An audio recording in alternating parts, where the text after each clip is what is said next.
وعلى رأسهن الشهيدات التي وهبن أرواحهن لنستطيع اليوم أن نجتمع بكامل الحرية في هذه الخيام وفي هذا الموقع السوري الأصيل، لنؤكد أننا بأصالتنا بحاضرنا سنمضي قدما نحو مستقبلنا.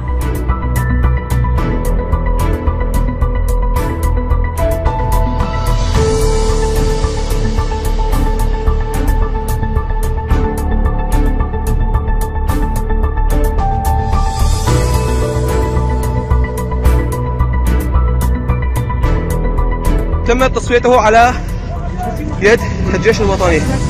فار بسيارة مصفحة.